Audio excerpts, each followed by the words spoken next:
Buenos días a todos. Para esta lección sobre el tema de geografía dentro de este curso de Ciencias Sociales parte 2, decidí hacer esta sesión pregrabada.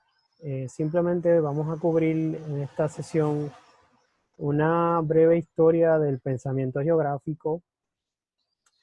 Y nada, pero quería comenzar con este mapa que encontré en el internet hace un tiempo atrás sobre, pues yo no sé si lo compartí en la clase de CISO, un mapa que refleja la película más vista en distintos lugares del mundo, la favorita.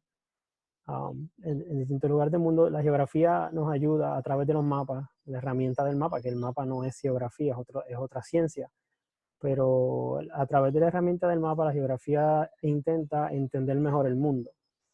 Y y a veces pues divertirse un poco. Obviamente el tema de qué película es favorita en lugares del planeta no es tan importante para el bienestar del mundo, pero tal vez nos ayuda a entender o nos levanta preguntas que eventualmente nos llevarían a entender un poco mejor ciertos lugares del mundo. A mí siempre, este mapa me llama mucho la atención que Batman sea supuestamente la película o el personaje más favorito en Rusia.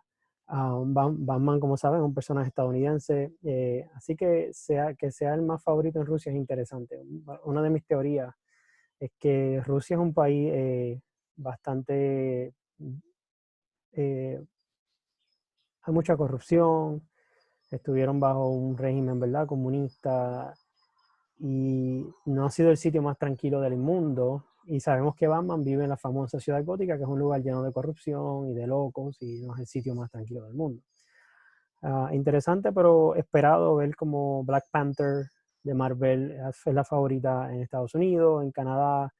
¿Por qué no me sorprende tanto? Bueno, porque en Estados Unidos hay una población negra grandísima, gigantesca, que siempre se ha sentido bajo representada. No se ha sentido, no ha sido, no es que no se ha sentido, es que la realidad es que no ha sido representada mucho en películas de superhéroes en los Estados Unidos. Así que una de las grandes popularidades de Black Panther en Estados Unidos, yo creo que es esa, el hecho de que no, eh, los africanos estadounidenses no tienen mucha representación de superhéroes en la pantalla grande. Y cuando salen estas películas, pues se desbordan el cine, tal vez la ven muchas veces. También están los blancos estadounidenses que se quieren sentir cool a ver una película de un personaje negro. Y también responde al hecho de que la película es muy buena, así que hay varias razones. Pero hay unas razones sociales que subyacentes que siempre son interesantes y que a veces los reflejan este tipo de mapas. No es sorprendente que el continente africano, casi todos los países dicen Black Panther. Um, Obviamente, tal vez por las mismas razones que los negros en Estados Unidos, aunque los negros americanos y los africanos son bien diferentes en cultura, formas de pensar, etc. El hecho de tener un superhéroe en esta era del cine de los superhéroes, ¿no?, que ha explotado desde los años 2000, tener un superhéroe negro que representa de una manera positiva, eso que se llama África, pues no es tan sorprendente ver que ha sido una película la más popular en muchos países africanos. Las áreas que están en blanco son áreas que no hay data, no hay información. No sé, no me acuerdo quién hizo esta estadística. Así que es interesante que Brasil sea Aquaman. Me interesa mucho. Aquaman es uno de esos personajes que nunca ha sido tan popular. Un tipo que habla con peces, por favor. Uh, Así que, pues no sé por qué Aquaman es tan... Según estas estadísticas, habría que ver, ¿no?, el detalle. A lo mejor las ciudades costeras, Río de Janeiro, que son, la inmensa mayoría de los brasileños viven frente a la costa, so, al tener esa constante contacto con el mar, con el océano, pues tal vez Aquaman aparece atractivo, no sé. Ya que Aquaman, como los que no lo saben, pues es un hombre que puede vivir bajo el agua, como en tierra. So. Y también la película pues lo pintan como el tipo, como un surfer, pelo largo, la barba, tú sabes. Así que a lo mejor en Brasil hay muchos surfers también, mucha vida de playa, a lo mejor por eso Aquaman es atractivo, pero también podrías decirme que no es el único país frente al mar. Interesante. Pero creo que el lifestyle en Brasil es bastante con esa actitud. Así que nada, quería compartir brevemente este mapa. Cosas que se pueden hacer con mapas. No solo se pueden estudiar cosas serias como catástrofes o el avance de una enfermedad, también entender un poco, tratar de entender un poco otras culturas, otros países a través de su película favorita o algo así. Puerto Rico no sé qué salió ahí, está bien pequeño. Por alguna razón recuerdo que leí Mujer Maravilla. Es buena película, así que no me sorprendería, pero sería interesante ver de dónde sale esa estadística, Mujer Maravilla. Como sea, cualquier comentario que tengan de esto lo pueden subir, me lo pueden enviar por email y podemos hablar de eso. Vamos a hablar hoy de, a mí siempre cada vez que hablo de una rama de las ciencias sociales o de lo que sea, me gusta siempre tocar la historia de esa rama o de lo que sea, porque creo que no podemos entender algo si no sabemos de dónde vino. Así que tú no puedes entender Puerto Rico hoy, por ejemplo, cómo piensa la gente, nuestros partidos políticos, porque existen, no los puedes entender si no vas al pasado. Así que lo mismo con la geografía, para tener un agarre mejor de lo que es esta ciencia, pues vamos a dar un paseíto por cómo comenzó la geografía y cómo termina convirtiéndose en una ciencia de conocimiento. Perdón, en un campo de conocimiento. ¿Cuándo surge la geografía? Como pregunta esta imagen. La respuesta sencilla es que no se sabe. La geografía, como leyeron en la lectura que les asigné con las 10 preguntas, literalmente significa la descripción de la Tierra. Grafía o grafos en griego, pues significa descripción, más o menos. Y geo, pues se refería a la Tierra, no al piso, al suelo, sino al planeta Tierra. Así que cuando los griegos, que son los que acuñaron esta palabra, los que la inventan, si se puede decir, en su idioma, grafos del geo, pues lo que estaban diciendo que la geografía es la descripción de la Tierra. ¿Cuándo surge la geografía? La geografía como un campo de conocimiento, lo vamos a ver ya mismo, la geografía como una práctica del ser humano, de entender su ambiente, pues realmente no sabemos. Se entiende desde que el ser humano existe, como existimos los Homo sapiens o lo que sea, hemos tenido la necesidad de entender nuestro entorno físico, nuestro ambiente físico, para simplemente vivir un día más. Saber dónde se reunían los mamuts para irlos a cazar y sobrevivir, ¿verdad?, con su carne, saber dónde crecían ciertas frutas salvajes, porque recuerden que la humanidad no empezamos siendo agricultores, colectábamos lo que estuviera en el territorio. Así que hacer un análisis geográfico de entender ese entorno físico, el dónde es bien importante en la geografía, se debe haber estado haciendo desde que el ser humano existe, ¿okay?, para sobrevivir, entender el entorno físico para poder sobrevivir. Repito, un ejemplo, dónde se reunían los animales para irlos a cazar. Y recuerden que los animales no se reúnen siempre en el mismo sitio, tienen unas migraciones a través del año en territorios no grandísimos. Así que el ser humano, por ejemplo, del norte de Europa, donde tenemos una de las evidencias más antiguas de habitación, pues tenía que entender eso, tenía que entender el dónde de los animales, dónde se movían y cuándo se movían estos sitios para poderlos ir a cazar. Tenían que entender dónde crecían ciertas cosas que se podían comer de las plantas para irlas a recolectar. Así que ese análisis geográfico de entender el entorno físico se debe de estar llevado haciendo, debe haber existido desde que nosotros existimos, decenas de miles de años atrás o lo que te quieras ir atrás en el tiempo. Un ejemplo que tal vez podríamos decir que ya lo estaban haciendo o que lo tuvieron que hacer fueron los famosos egipcios. Los egipcios, como todos saben, las famosas pirámides de Egipto son un remanente de esta cultura milenaria, de un pasado esplendoroso. Unas personas dicen que son tumbas, otros dicen que fueron unos graneros que construyó José el de la Biblia para almacenar granos en tiempos de hambruna. Lo que sea que sean, son edificios impresionantísimos en el norte de Egipto. Y se entiende que los egipcios originarios, miles de años atrás, decenas de miles, 5.000, 7.000 años atrás, pues tal vez hicieron un análisis geográfico de su entorno porque era un desierto. El norte de Egipto es un desierto.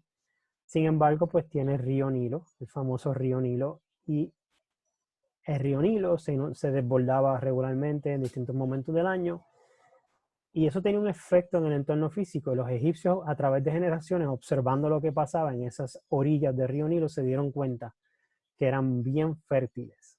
se podía sembrar en ellas. Así que ese análisis que ahora nos parece simple fue un momento dramático en la historia de toda la humanidad, especialmente en la historia de la cultura egipcia, donde hacer ese empate, río, desierto, inundación, suelo fértil, vegetación, sobrevivencia, se tuvo que haber llevado a cabo para que se diera esta gran civilización que hasta el día de hoy está allí, no con el poder que debieron haber tenido hace 5.000 años, pero todavía están allí los egipcios, y el río Nilo hasta el día de hoy es uno de los ríos más concurridos, más utilizados del mundo.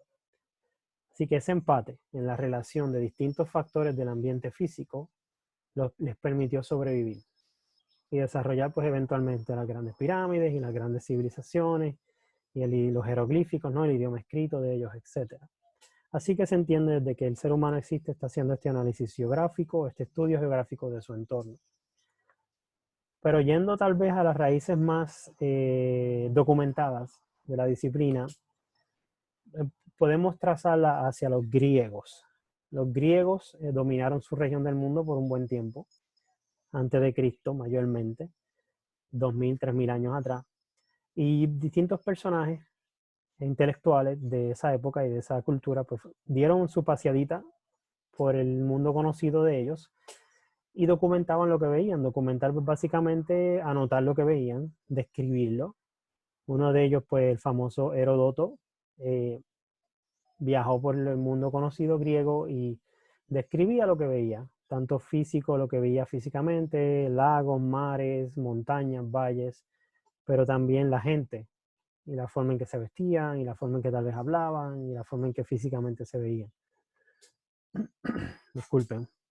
Así que aquí podemos ver el comienzo de una geografía más organizada, más documentada, describiendo la Tierra, geografía, y lo que había en ella.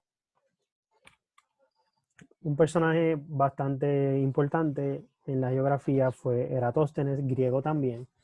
Eratóstenes fue el primero, por lo menos que se tenga conocimiento, que calculó la circunferencia del planeta Tierra, usando distancias entre dos ciudades, usando el ángulo de los rayos del sol y el tiempo que tomaban de viajar uno de una ciudad a otra, en esos tiempos tal vez a caballo o tal vez a pie. Y no vamos a entrar en la fórmula matemática ni nada, solo que recuerden que Eratóstenes midió, calculó, mejor dicho, la superficie de la Tierra y falló solamente por creo que 4.000 millas. Si tú vienes a pensar en la época en que lo está haciendo, 2.000 y pico de años atrás, fallar por 4.000 millas no está mal, no está nada mal. Y paréntesis, los griegos pensaban que la Tierra era redonda, 2.500, por lo menos Eratóstenes lo pensaba, por eso midió la circunferencia de la Tierra.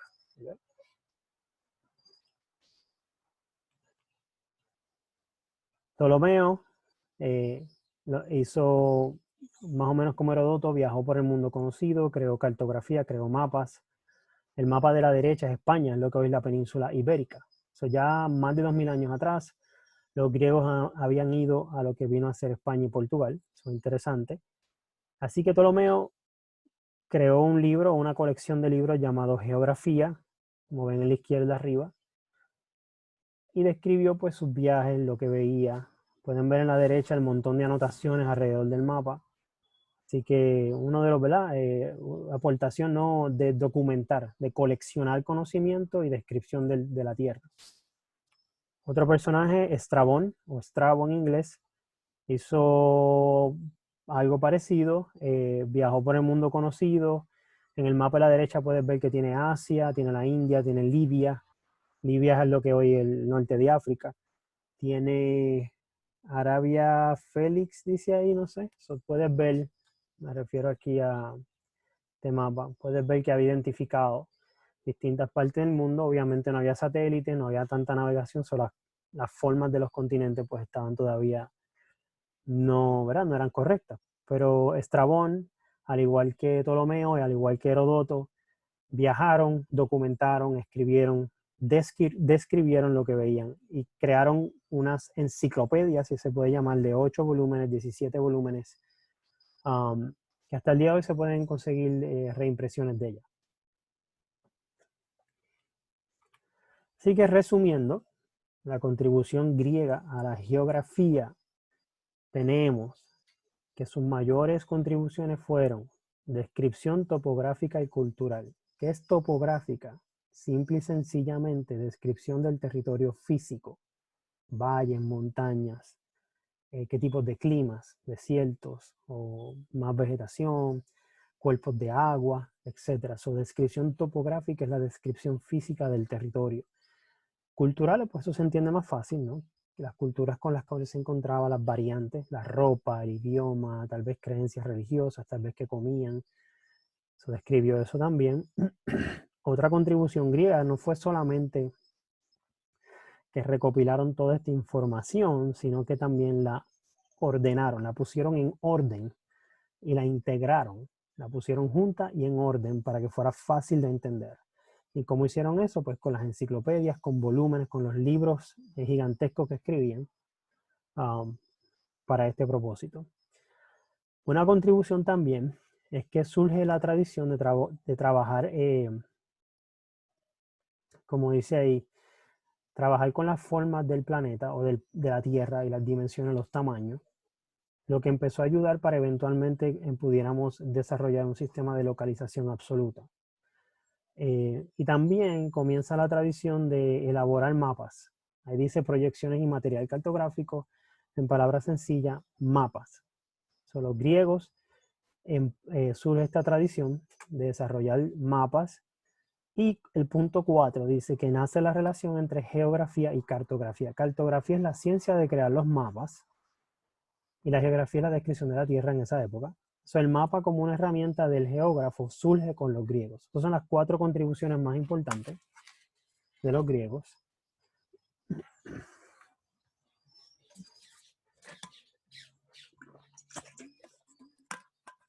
Ahora vamos a... Y cuando digo los griegos, quiero hacer hincapié que aún bajo el Imperio Romano continuaban estas contribuciones. A veces se le llama la contribución, como dice arriba, greco-romana, porque aún cuando el Imperio Romano domina Grecia y toda Europa, hasta casi, ¿verdad?, Asia, el Imperio Romano básicamente heredó las tradiciones griegas con respecto a muchas cosas, incluyendo la manera de documentar el conocimiento, etc. Así que no decir greco-romano es correcto también. Finalmente, después de unos miles de años, el Imperio Romano va cayendo, va desintegrándose y llega por lo menos a Europa lo que se llamó la Edad Media. Y usualmente cuando pensamos en Edad Media, pensamos en castillos y ese tipo de cosas. ¿Qué ocurre en la Edad Media? La Edad Media, primero que nada, solo ocurre en Europa y también se le ha llamado el oscurantismo, las edades oscuras, por la sencilla razón de que todo el conocimiento que se había acumulado de miles de años bajo el Imperio Romano desaparece o se olvida. Al Imperio Romano desintegrarse se volvió una época caótica, mucho desorden, mucha incertidumbre en Europa. De los distintos líderes políticos que bajo el Imperio Romano dominaban distintas provincias, ahora se hacen castillos para proteger sus intereses económicos, etc. Y ese conocimiento en las masas populares, enfrascadas en un diario vivir peligroso, pues pasa a segundo plano, la religión retoma su posición más importante para explicar el mundo, y todo el conocimiento geográfico de los griegos, de los romanos, se pierde, incluyendo la idea de que el mundo era esférico. Pero no todo se estancó, no todo el conocimiento geográfico se estancó. Si bien es cierto que no hubieron desarrollo de enciclopedias, ni de documentos, ni de tantas cosas de documentación, sí es cierto que algunos grupos en Europa continuaron navegando su mundo conocido, y uno de ellos fue los famosos vikingos o normandos, quienes en el norte de Europa, lo que es hoy Escandinavia, Noruega, Finlandia, Suecia, Dinamarca, el norte de Alemania, ese tipo de cosas, siguieron navegando esas áreas para hacer comercio, para comprar y vender o intercambiar. En ese tiempo no se consideraba eso de comprar, era intercambiar, hacer negocio. Y a través de esos viajes comerciales, continuaron, aunque levemente, desarrollando el conocimiento geográfico de esa parte del mundo. A tal punto que sin querer, llegaron a lo que hoy es Canadá, mucho antes que Cristóbal Colón llegara a las Américas, mucho antes o antes que los ingleses llegaran a lo que es hoy los Estados Unidos.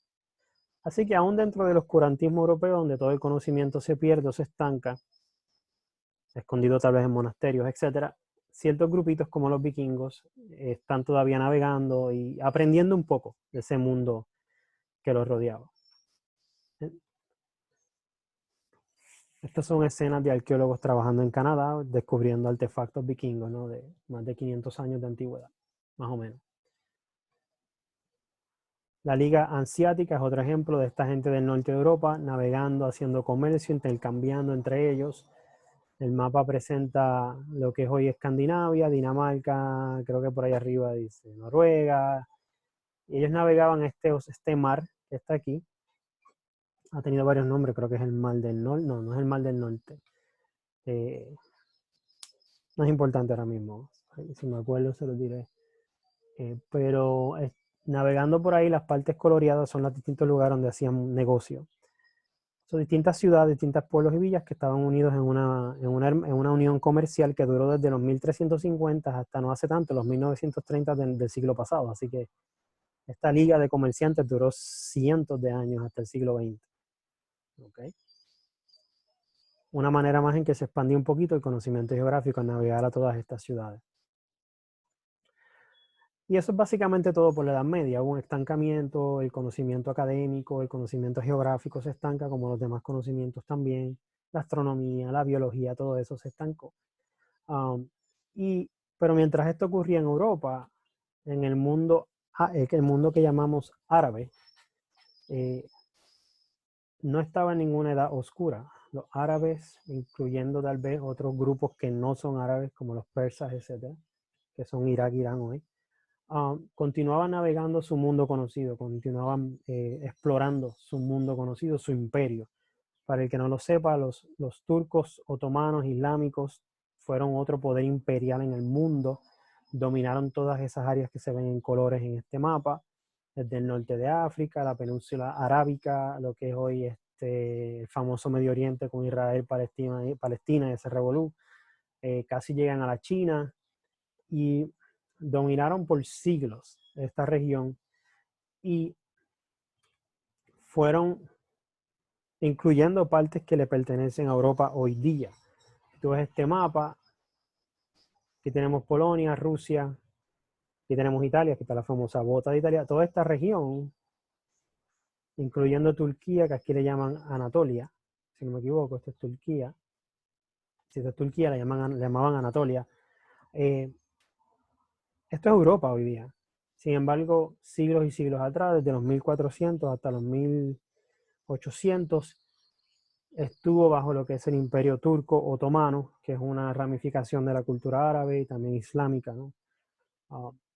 Hoy día estos son países como Hungría, que ya tiene el nombre ahí, pero países como Grecia, Croacia, Bosnia-Herzegovina, Eslovenia, que son Europa Oriental en este caso, estuvieron bajo los turcos otomanos islámicos por cientos de años, unos 400, casi 500 años. Así que es interesante ver lo mucho que dominó esta cultura y pues como pueden ver al sur, Egipto, Trípoli, que es parte de Egipto, ya no existe como Trípoli o Trípoli. Perdonen mi garganta.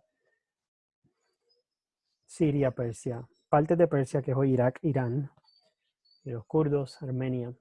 Dominaron gran parte del territorio y tuvieron su contribución al conocimiento geográfico. Uno de los grandes personajes, Al-Muqaddasi, este es su nombre verdadero aquí. Todo esto no lo voy a leer porque ni siquiera sé cómo se pronuncia bien. Definitivamente en la escuela tiene que haber sido un lío. Al-Muqaddasi vivió en los años 900, eso sería el siglo X, y a través de su vida adulta recorrió el mundo conocido y sistematizó y creó contenido organizado en ese tipo de, se parece a los griegos, y cubrió muchos, y se interesó en muchos temas, la geografía física, ¿no? El entorno físico, pero no solo eso, la economía en el territorio, la política en el territorio, la cultura en el territorio. lo que lo hace como que un precursor de lo que son la geografía física, la geografía económica, la geografía política, la geografía humana. Son todas subdivisiones de la geografía. Así que continuaba describiendo y organizando la información que obtenía. Otro personaje importante, Al-Idrisi, por sus últimos, por el último pedazo de su nombre. Al-Idrisi pensaba que la Tierra era redonda o esférica. Así que tenemos una persona del mundo árabe, del norte de África. De hecho, si ven este mapa, ven a España acá arriba. Al-Idrisi era de esta ciudad que se llama Ceuta, que casualmente hoy todavía existe y le pertenece a España. A veces nos olvidamos que España se extiende más allá de sus fronteras y tiene dos ciudades en África, Ceuta y la otra, no me acuerdo, pero Ceuta es una de ellas. Y Al-Idrisi era de Ceuta, claro, en su época no era de España, era del Imperio Turco Otomano. Y Al-Idrisi no solo navegó por el mundo conocido, produciendo hermosos mapas, eh, sino que también contribuye a esta descripción del mundo, descripción física, cultural, y a recopilar toda esta información. Otro personaje del mundo islámico turco fue Ibn Khaldun, otro gran viajero, era de la región de Tunisia, en las costas del mar Mediterráneo, cerca de Europa también, interesantemente, y describió el mundo conocido también. Llegó a postular que los fenómenos de la naturaleza influyen en la sociedad humana, el cual es uno de los temas centrales de la geografía, esa relación del ser humano con el mundo físico. Ya Ibn Khaldun en los 1300 a los 1400 estaba postulando estas ideas de cómo la naturaleza influye en el ser humano, lo cual eventualmente se convierte en el determinismo geográfico, el cual discutiré más adelante. Otro personaje interesante de los árabes, Ibn Battuta, se le considera el Marco Polo árabe. Si no saben, pues Marco Polo fue un europeo que exploró, primero que prácticamente cualquier otro hombre blanco, exploró lo que hoy es China, ¿verdad? En su época. Hay series de Netflix de Marco Polo, hay montones de libros, etc. Marco Polo fue el gran explorador europeo antes de Cristóbal Colón y todos los navegantes, porque él fue por tierra hacia la China. En el mundo turco-otomano, Ibn Battuta hizo más o menos lo mismo en su lado del planeta. Allá está hay un hotel que se llama el Hotel Ibn Battuta en un lugar de Arabia, no me acuerdo cuál. Así que otro personaje que continuó esa tradición de describir el mundo conocido en su parte del planeta. Otras colaboraciones de los árabes, pues, dedujeron que las mareas son afectadas por la gravedad de la luna y del sol, cosa que hoy es obvia o la tenemos por dada, pero en esos tiempos ni se pensaba. Como ven lo que dice ahí, la variación del color del agua está relacionada a la salinidad, la vegetación debajo del mar, que las montañas no son eternas. ¿Qué quiere decir con esto? La erosión. Ya estamos hablando de la erosión, que esas montañas que se veían en el paisaje no siempre habían estado ahí y no siempre iban a estar ahí. Interesantemente, ya estamos hablando de la erosión, cómo el clima y las plantas influenciaban el estilo de vida de la gente, algo que ahora nos parece total y completamente obvio, pero que cientos de años atrás no era obvio. Aportaron a dividir su mundo conocido en regiones climáticas, identificaron que el clima no era el mismo en distintos lugares, cosa que parece obvia hoy día, en esos tiempos sin instrumentos y sin nada. Notar eso era un avance. Así que esto sería como un resumen de otras colaboraciones, pero básicamente los árabes o turcos otomanos contribuyen a la geografía, al desarrollo de la geografía también, describiendo el mundo y organizando todo ese conocimiento. Los chinos han tenido, usualmente los chinos se les tenía como relegados en el aspecto de la geografía porque no se veía ninguna influencia de ellos en la forma en que el ser humano usa el territorio. Pero es una de las culturas más antiguas, de las culturas organizadas más antiguas del mundo. Una de las murallas de algunas de sus primeras ciudades se construyeron más de 4000 años atrás. Y muchas culturas que fueron contemporáneos a ellos, como la mesopotámica, como los que construyeron las pirámides egipcias, como las culturas del Valle del Indo que dieron eventualmente paso a la India, ya han desaparecido, mientras que los chinos todavía es una cultura presente en el mundo de hoy. Y una de las contribuciones más obvias de los chinos, no necesariamente a describir el mundo conocido, pero a cómo hacemos las cosas aún el día de hoy, es la manera en que se organizaban sus ciudades. Las ciudades chinas, especialmente las importantes, se organizaban en forma de un tablero de ajedrez, básicamente donde las calles se encuentran en ángulos rectos. Por muchos siglos se pensó que los griegos habían comenzado con esta tradición de hacer sus ciudades en forma de tablero, pero documentación más antiguas han revelado que ya en China, años antes que los griegos, ya existía este tipo de diseño de ciudad. Y este diseño continúa a través de la historia, a través de los griegos que lo adoptan, pasa al Imperio Romano, quienes diseñan ciudades en forma de cuadrícula, con dos calles principales, un área para el famoso foro, que era como una plaza central, casi en el medio de la ciudad. Así que aquí tú puedes ver esa tradición de diseñar las ciudades en forma de cuadrícula, cómo pasa de los chinos, se entiende que a los griegos, a través de los griegos al Imperio Romano. El Imperio Romano se expande por Europa, lo lleva a otros lugares de Europa. Esto es un ejemplo de España, de Barcelona, donde aquí tenemos la Barcelona más antigua, la medieval. Aquí ya se puede notar un poquito de la cuadrícula, un poquito desorganizada, pero conforme se va alejando, puedes ver la cuadrícula que empezó con los chinos, griegos, romanos, aún traducida a partes de una ciudad como Barcelona en la antigüedad. Aún culturas que no tienen nada que ver con la cultura hispánica, griega o romana, los estadounidenses, que vienen de la cultura inglesa, aún así el damero, la cuadrícula, es parte de su realidad urbana. Esta es la famosa ciudad de New York, en el Empire State Building. Puedes ver, aunque el estado varía, a diferencia del caso de los romanos, la cuadrícula americana no tiene un foro central, una plaza central. Aún así podemos ver la cuadrícula en acción en la ciudad de Nueva York.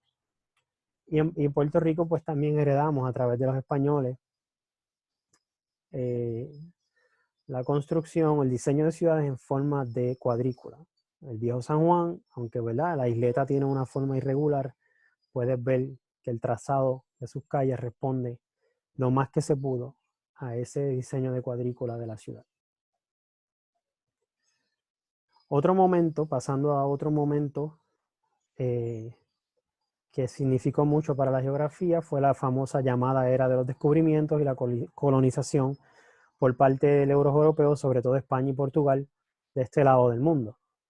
¿Por qué la época de la colonización significó un avance para la geografía? Sencillo, porque al descubrir nuevos territorios tenían que describirlos, tenían que documentar esa información y significó bastante para la creación de proyecciones cartográficas o nuevos mapas. Y una proyección es un mapa, pero la proyección es más bien el acto o la ciencia de crear el mapa, de representar el mundo redondo o redondeado en un mapa plano. El mapa es el producto, la proyección es la acción de transferir un mundo tridimensional a algo plano de dos dimensiones. Estos son ejemplos de distintas maneras en que se hace. Hay distintas proyecciones que producen distintos tipos de mapas planos, pero la idea general, la idea importante es que la proyección cartográfica es la manera de representar el mundo tridimensional en dos dimensiones, forma plana.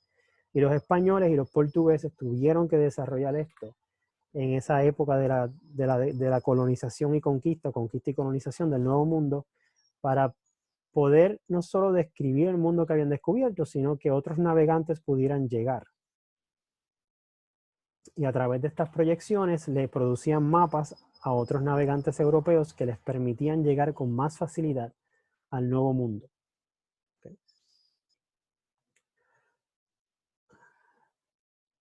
Una proyección bien popular o bien conocida es el famoso mapa mundi. Esta es la que se llama la proyección Mercator, de Gerardo Mercator, un alemán de los 1500, siglo XVI, que desarrolla esta proyección, la cual es muy buena para la navegación, pero distorsiona los tamaños de los continentes mientras más te alejas del ecuador, del medio del mapa. Como puedes ver aquí, Groenlandia se ve gigantesco, hasta más largo que África, cuando en realidad es bien pequeño comparado con África. La Antártica se ve gigantesca cuando realmente es un continente bastante pequeño. Así que mientras más te alejas del ecuador, más se distorsionan los tamaños de los mapas. Perdón, los tamaños de los continentes. Así que con esto quiero simplemente traer el punto que las proyecciones no son perfectas. Las proyecciones distorsionan unas cosas para mantener otras. En el caso de la proyección Mercator, los ángulos de navegación son certeros, así que si tú eres un español con un barco aquí en España y tiras unos ángulos con el compás y la brújula, lo que fuera, usando este mapa, vas a llegar a donde tú quieres llegar. Entonces, para navegación es muy bueno, para representación de tamaños no es tan bueno. Aquí tenemos ejemplos de muchos tipos de proyecciones, no se las tienen que saber, es simplemente para ilustrar que las proyecciones son muchas y son variadas porque depende de lo que quieras conservar del mapa, tiras una proyección diferente y se han ido desarrollando a través de los siglos.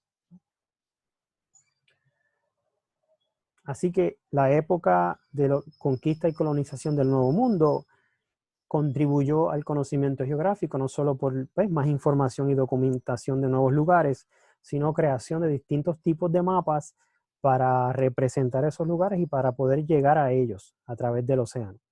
Así que representó un incremento en proyecciones cartográficas y en mapas y en descripción y conocimiento del mundo. Finalmente, para los 1700, 1800 surge lo que se llamó una nueva geografía con el personaje de Alexander von Humboldt, otro alemán, quien dio un viaje como de 5 años en lo que se llama hoy Latinoamérica, un viaje de unas 6.000 millas, y hizo muchas cosas, recopiló un montón de conocimiento, un montón de información y un montón de descripción del mundo que veía, pero lo que separa a von Humboldt de todos los geógrafos oficiales y no oficiales que hayan venido antes, es que no solo describió el mundo que veía, sino que empezó a tratar de explicarlo. Este es un mapa de sus viajes, tremendo revolú, pero fue a bastantes sitios en lo que hoy es Centroamérica, Suramérica, parte de Estados Unidos, incluyendo el Caribe, y estuvo unos cuantos años en Cuba, o estuvo un tiempito en Cuba. Así que podemos ver, ¿no? Un viaje bastante largo. Von Humboldt, como dije, no solo describe, aquí tenemos imágenes de sus dibujos de distintos paisajes que vio en los Andes, en el Perú, pero trató de explicar. ¿Y cómo era que él explicaba? Él empezó a relacionar variantes geográficas unas con otras. Hoy día nos va a parecer tonto, pero en esa época no se sabía que la altura influenciaba en la vegetación, influenciaba el clima. Así que todo el mundo pensaba que países que estaban cerca del Ecuador iban a ser calientes en toda su extensión. Pero von Humboldt les dice, no, si subes a montañas bien altas vas a encontrar nieves en países que se supone que estén cerca del Ecuador. No solo eso, si subes bien alto vas a encontrar árboles que también crecen en los Estados Unidos, lugares más fríos, Europa, lugares más fríos que lo que es el norte de Sudamérica. Así que él empieza a explicar que distintos factores interrelacionan entre sí para modificar la geografía física. El ejemplo clásico de él es eso, el clima de altura. El hecho de que un país como el norte de Perú esté cerca del Ecuador no significa que va a ser todo caliente. En lugares bien altos va a haber climas fríos o templados parecidos al de países como Estados Unidos y lugares como el norte de Europa. Eso es una explicación. Ya no estás describiendo a este tipo de árboles a tal altura, sino que estás diciendo hay este tipo de árboles a tal altura por por esto y esto y esto, incluyendo obviamente que mientras más subes, menos calor hace. Y ese tipo de cosas. ¿Okay?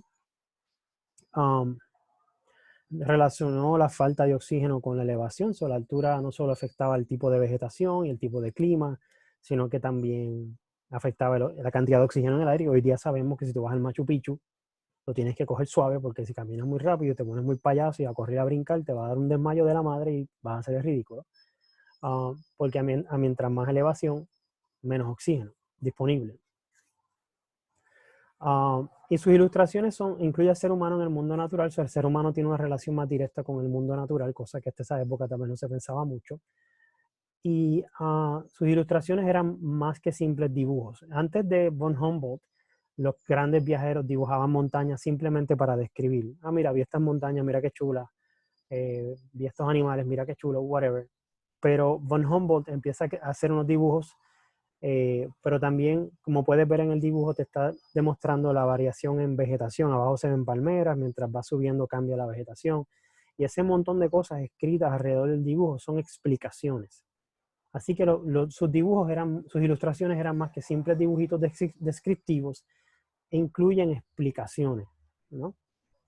Así que interesante el trabajo de este señor.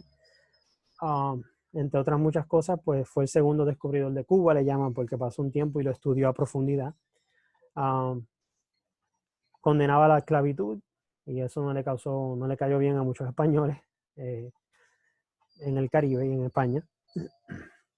Y como puedes ver, analiza un montón de cosas: población, clima, suelo, geomorfología, que es la forma del territorio, elevaciones, agricultura, las industrias del azúcar, del café, del tabaco. Von Humboldt no solo estudia elevación, estudia todo el sistema económico, la esclavitud, todo, la población, que hoy son temas de la geografía también.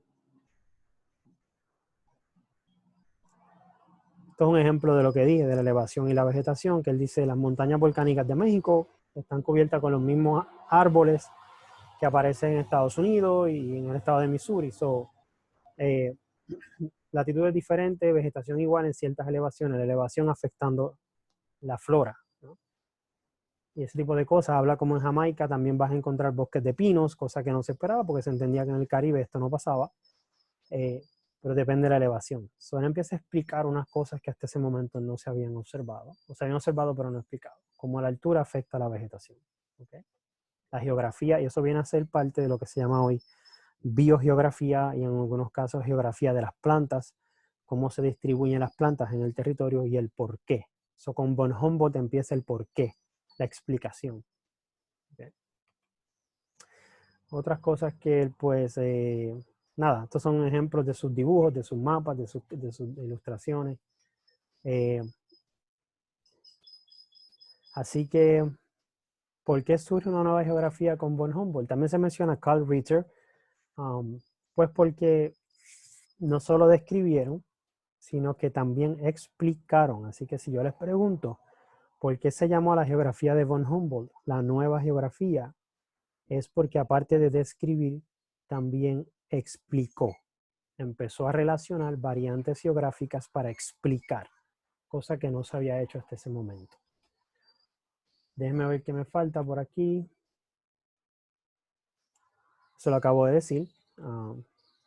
Explica el mundo físico y la cultura del ser humano de una manera interconectada. Empezaron a ver las conexiones entre todo, como el ser humano también afecta el paisaje o la naturaleza, y como la naturaleza afecta al ser humano, ¿sí? En su cultura, etc. La ropa es cultura, no todo el mundo se viste igual alrededor del planeta. Eso es el clima, ¿verdad? Ese tipo de cosas.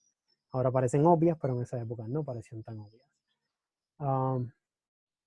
Bueno, vamos a dejarlo ahí. Estos son otros temas.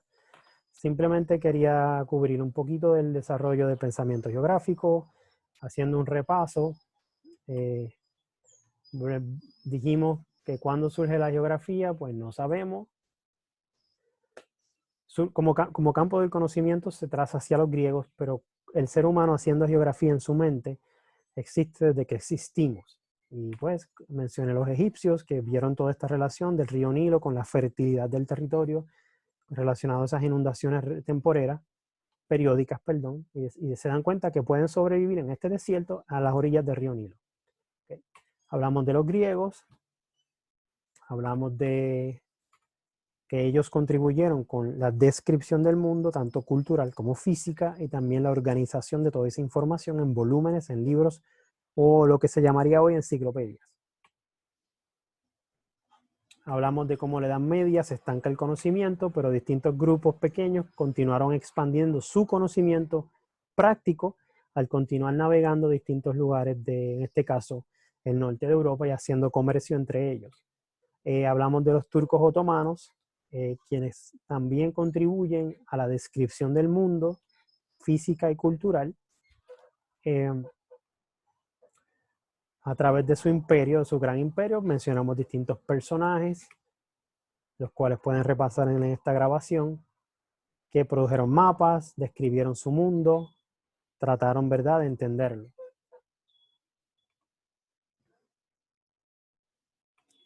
Hablamos de los chinos levemente, como una de sus grandes contribuciones fue este diseño de la ciudad, porque la ciudad es geografía, cómo tú diseñas la ciudad, porque es una representación de cómo el ser humano se organiza en el territorio, y esa relación humano-territorio incluye a las ciudades. Los chinos, según se está entendiendo, contribuyen grandemente con ese diseño de la ciudad de manera cuadriculada, que usamos hasta el día de hoy, aunque ya hoy con las urbanizaciones son otro paisaje, muchas de ellas, especialmente las más modernas, ¿no? Le quieren dar ese look, esa apariencia natural, y por eso las urbanizaciones no son calles en ángulos rectos, excepto las más viejitas, pero de los 90 para acá, tú puedes ver, si tú ves un mapa de Puerto Rico desde el aire y buscas urbanizaciones, vas a ver que tienen unas formas más curviadas, y eso es en cierta forma para recrear la naturaleza, ¿no? Los ríos son curviados, las colinas son curviadas para dar otro tipo de sensación a sus habitantes, para que crean que están viviendo en un ambiente más saludable. Pero esa construcción del damero, de la cuadrícula, viene desde los chinos, pasa por los griegos, pasa por los romanos, llega a Europa a través del Imperio Romano, y a través de los europeos que llegan al Nuevo Mundo, se establecen en el Nuevo Mundo. Y si tú vas, esto es un ejemplo solamente de Puerto Rico, pero si tú buscas ciudades como Santo Domingo, como La Habana, como Santiago de Cuba, y ciudades allá como Puerto Príncipe y ciudades en Jamaica, vas a ver que todas sus pueblos, sus centros urbanos antiguos tienen el damero, tienen la cuadrícula. Hablamos de cómo la época de la conquista y colonización del Nuevo Mundo significó un avance para la geografía en varias formas: conocimiento de nuevos lugares, obviamente, descripción de estos nuevos lugares también, pero también la creación obligada de nuevas formas de representar la Tierra redonda en papel plano para ayudar a la navegación, ¿okay? Para volver a estos lugares, porque Cristóbal Colón llegó de Chiripa, pero los reyes católicos y los reyes portugueses pues querían que otros navegantes pudieran seguir llegando sin perderse y supieran dónde habían llegado. Así que la época, repito, la época de la conquista y colonización del Nuevo Mundo significó un avance no solo por la descripción de nuevos lugares y el conocimiento que eso trajo, sino la creación de maneras más avanzadas de proyectar el planeta Tierra redondeado en un papel plano. Hablamos del ejemplo de la proyección Mercator para la navegación, la cual distorsiona, a medida que te alejas del ecuador, distorsiona los tamaños de las masas de tierra. Lo cual pues implica que los mapas no son 100% exactos, ¿okay? Se sacrifican unas cosas por mantener unas cosas. La proyección Mercator preserva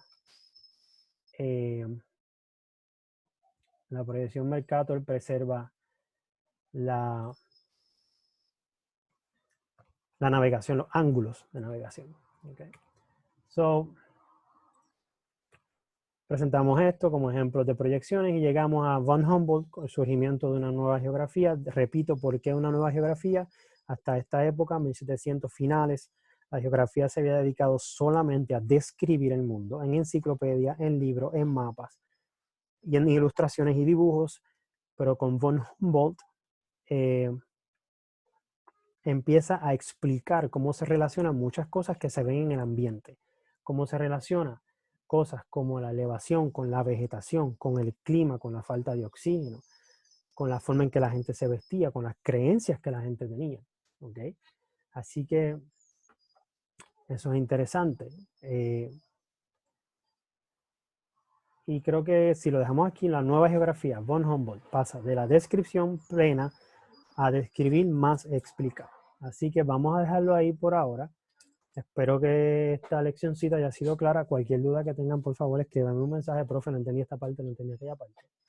Y prontamente tendrán más anuncios de mí. Cuídense mucho y nos vemos pronto. Hasta la próxima. Y disculpen que no aparezca en cámara, pero no estoy afectado y llevo ya un mes sin recortarme, así que la cosa está terrible. Así que veremos si me recorto yo mismo aquí a ver qué pasa. Hasta la próxima, cuídense.